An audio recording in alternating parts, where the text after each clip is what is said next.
Here we have the 15-minute price chart for NVIDIA Corporation, stock ticker NVDA. For this update, kind of pre-week update before the start of next week, we're going to try to look a bit more at the shorter term time frames here, so that we can get a better sense of what this more recent price action actually looks like. Previously, my prior videos on this, mostly what we've been looking at would be the longer term price trajectories.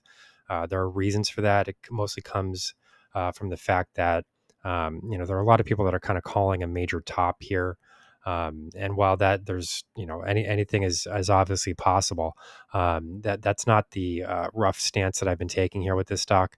So I would like to kind of drill down into the shorter term time frames to just kind of try to explain why some more upside does look like it's entirely possible here. So if we're looking at the 15-minute time frames, we can see that overall the trend momentum still continues to move higher, even though we're roughly still caught in a sideways trading range. As we can see, if we're going to define this trading range, I would point to the prior highs that were posted on June 26th. These came in at 128.11, and then we have seen breaks above that level more recently. Specifically, I can point to the July 5th trading period where we saw highs of 128.85. So we're grinding above these levels, and it does appear that we're kind of carving out a sideways consolidation range after seeing these massive runs higher in the stock. I mean, I don't think I need to go over those. I think everybody that follows NVIDIA stock, is well aware of the stock's recent price action and price history. So, but I do think it makes sense here to kind of look at the shorter term timeframes though, because we're going to be looking at potential trend activity here and trading activity into next week.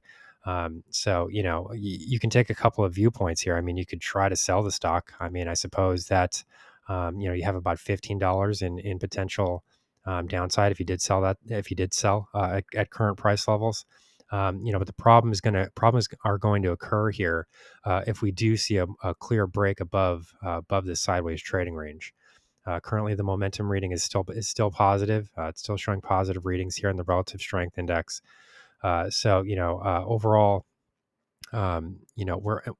we do have plenty of room here to extend to this to the top side because the relative strength index itself is still holding around the 40 level.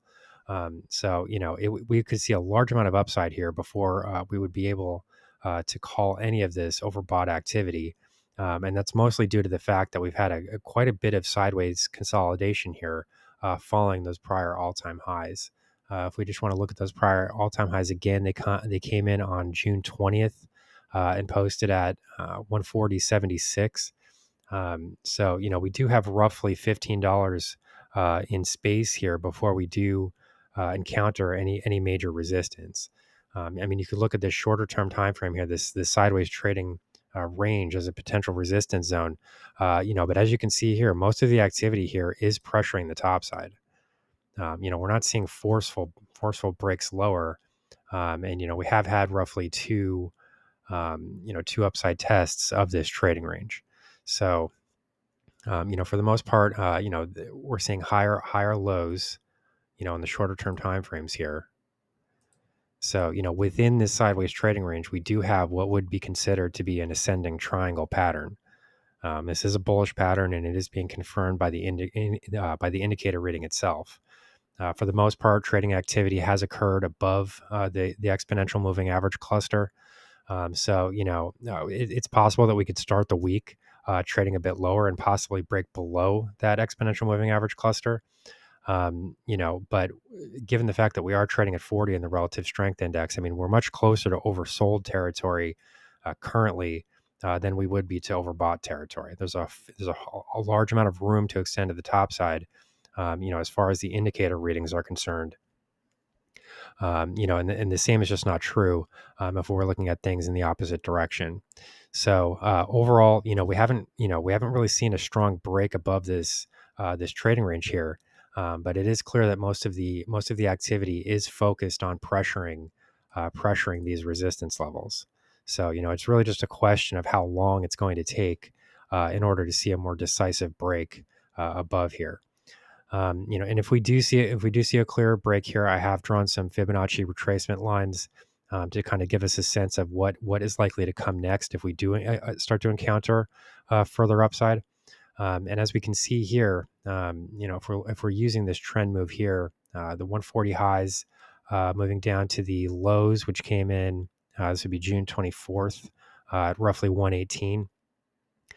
Here we can see that, we already have seen a clear break and close above the 38.2% Fibonacci retracement. So, it did not take much work here to overcome the 23.6% Fibonacci retracement. And we have fairly consistently managed to rise above this 38.2% retracement.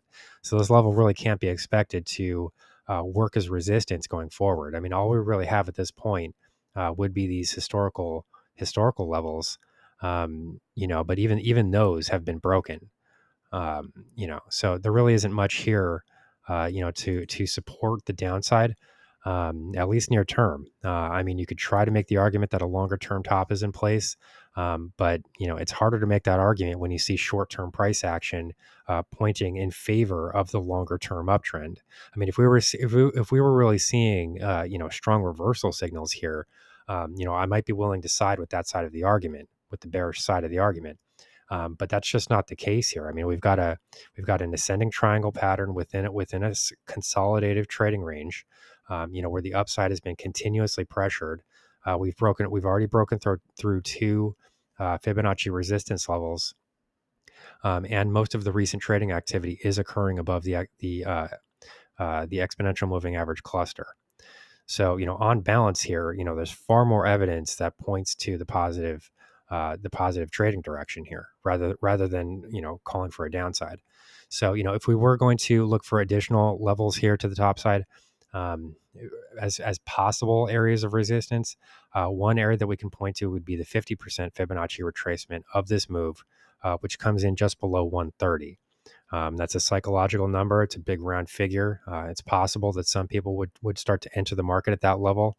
I would be a bit skeptical of that. I don't really think that the 130 level is going to be holding prices very much here.